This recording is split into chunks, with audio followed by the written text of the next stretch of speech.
یا ایھا النبی قل لمن فی ایدیکم من الاسریٰ، اے نبی کہہ دیجئے ان لوگوں سے جو آپ کے قبضے میں ہیں قیدی۔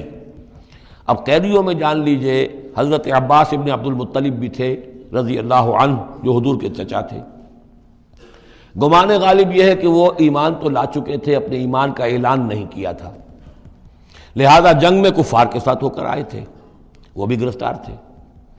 اور بھی کچھ لوگ تھے کہ جن کے بارے میں حضور جانتے تھے کہ یہ لوگ جو ہے اپنی دلی خواہش سے نہیں آئے ہیں، بلکہ یہ کہ اپنے سرداروں کے دباؤ کی وجہ سے آئے ہیں، لیکن قانون تو قانون ہے۔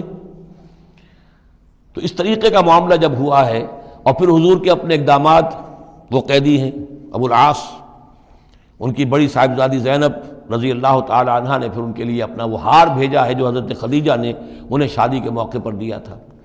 تو یہ ایسی کیفیات ہیں، ہم جب پڑھتے ہیں ان چیزوں کے تو ہمارے لیے تو ایک تعلق جو ہے وہ ایک ماضی کی تاریخ کے قصوں کی ہے۔ وہاں تو یہ خونی رشتے بھی تھے، تعلقات بھی تھے، ایک ہی خاندان ہے، ایک ہی قبیلہ ہے، اسی کے لوگ آئے ہوئے ہیں۔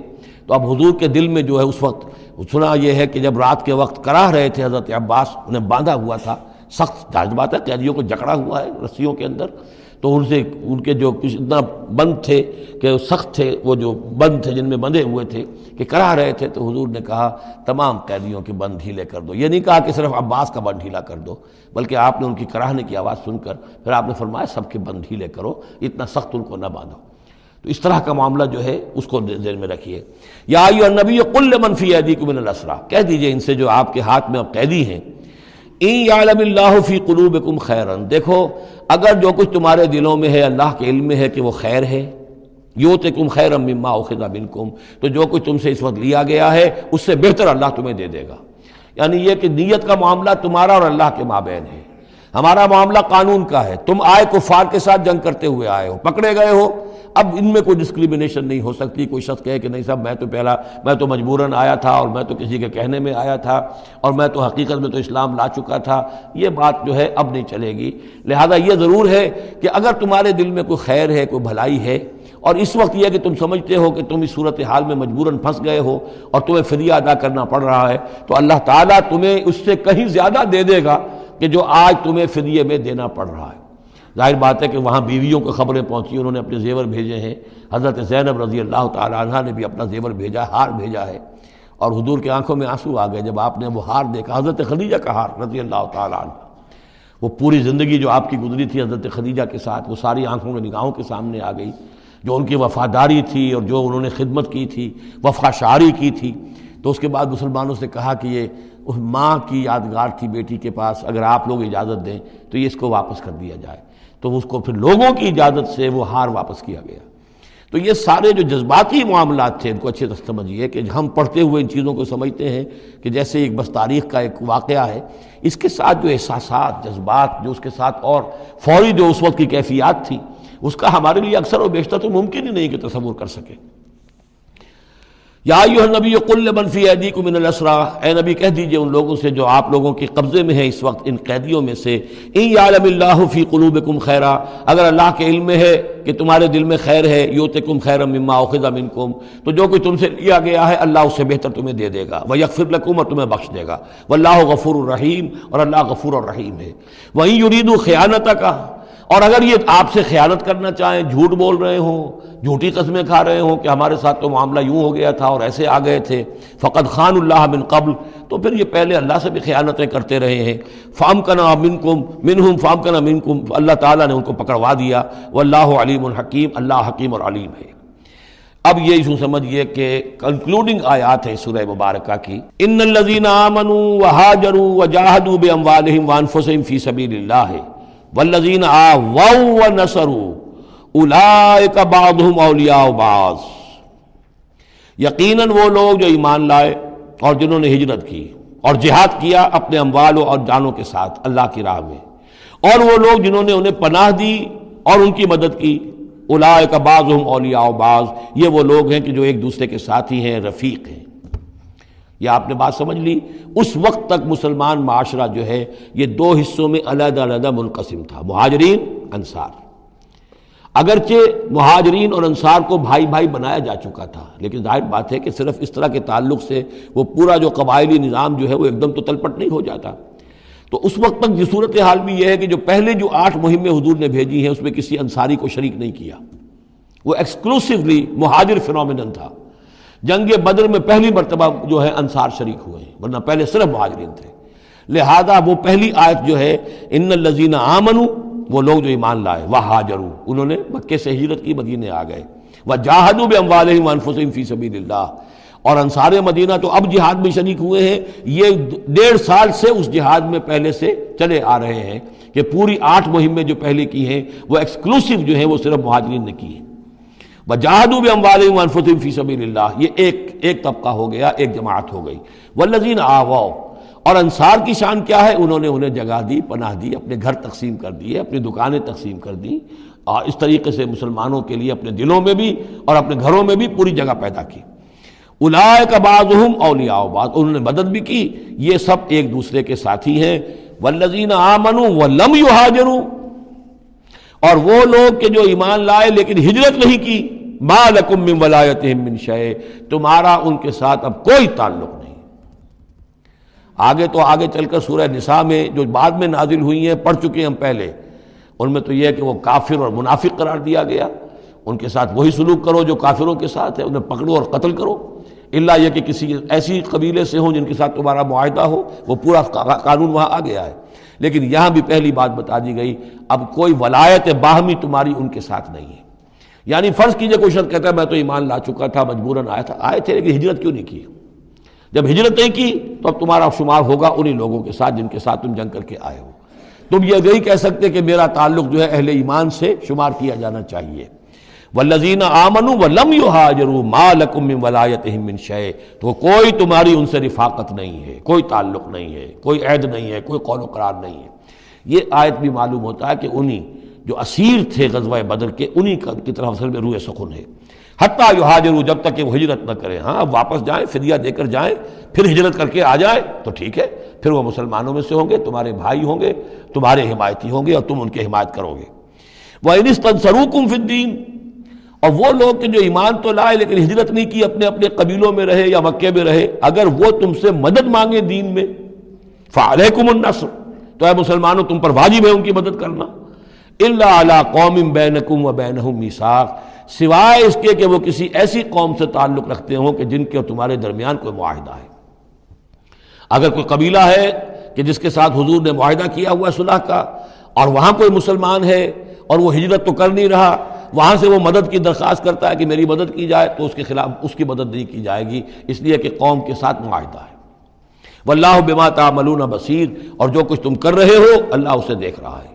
والذین کفروا بعضهم اولیاء بعض، اور وہ لوگ جنہوں نے کفر کیا وہ ایک دوسرے کے ساتھی ہیں، ایک دوسرے کے حمایتی ہیں، ایک دوسرے کے پشت پناہ ہیں۔ عرب قبائلی معاشرے کے اندر یہ جو ولایت کا معاملہ ہوتا تھا، اس میں پھر یہ ذمہ داریاں بھی آتی تھیں۔ کسی کے اوپر تاوان پڑ گیا ہے تو جو اس کے ولی ہیں، جو اس کے حلیف ہیں، ان کو بھی تاوان میں سے حصہ پھر دینا پڑتا تھا۔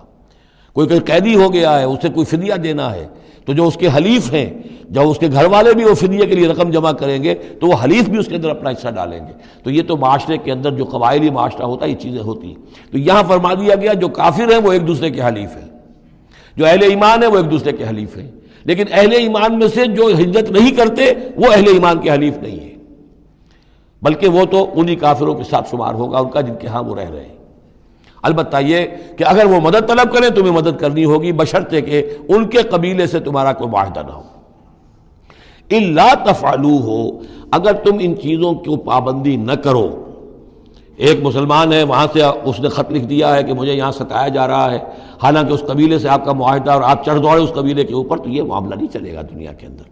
ہر چیز کا ایک قاعدہ ہے، قانون ہے، اسے وہاں سے ہجرت کرنی چاہیے، یا ہجرت نہیں کر رہا ہے تو تکلیف جھیلنی چاہیے، برداشت کرنی چاہیے۔ مسلمان مدد نہیں کر سکتے چونکہ اس کے قبیلے سے مسلمانوں کا معاہدہ ہے۔ الا تفعلوہ، اگر یہ قواعد و ضوابط پیش نظر نہیں رکھو گے، ان کی پابندی نہیں کرو گے، تکن فتنۃ، تو پھر تو یہ ہے کہ فساد برپا ہو جائے گا، فتنہ پھیلے گا، فی الارض و فساد کبیر، اور بہت بڑی جو ہے بدامنی ہو جائے گی۔ اب وہ آیت آگے جس کا میں نے ذکر کیا تھا، والذین آمنوا وہاجروا وجاہدوا فی سبیل اللہ والذین آووا ونصروا اولئک هم المؤمنون حقا۔ اب ان دو طبقات کو جمع کر دیا گیا، والذین آمنوا وہاجروا وجاہدوا فی سبیل اللہ والذین آووا ونصروا، ویسے یہ کہ وہ لوگ جو ایمان لائے اور جنہوں نے ہجرت کی اور جنہوں نے جہاد کیا اللہ کی راہ میں، یعنی یہ مہاجرین، والذین آووا، اور وہ انصار مدینہ جنہوں نے انہیں پناہ دی، انہیں جگہ دی، انہیں اکوموڈیٹ کیا، والذین آووا ونصروا، اور نصرت کی، اولئک هم المؤمنون حقا لہم مغفرۃ ورزق کریم، ان کے لیے مغفرت ہے اور رزق کریم ہے۔ تو مومن حقیقی کی تعریف یہاں پر جو آئی ہے دو حصوں میں بٹ کر، وہ میں چاہتا ہوں کہ پھر اچھی طریقے سے آپ سمجھ لیں، انتہائی اہم بات ہے یہ۔ ایک مسلمان کے لیے بنی الاسلام علی خمس، 5 چیزیں ہیں، کلمہ شہادت، نماز، روزہ، حج، زکوٰۃ۔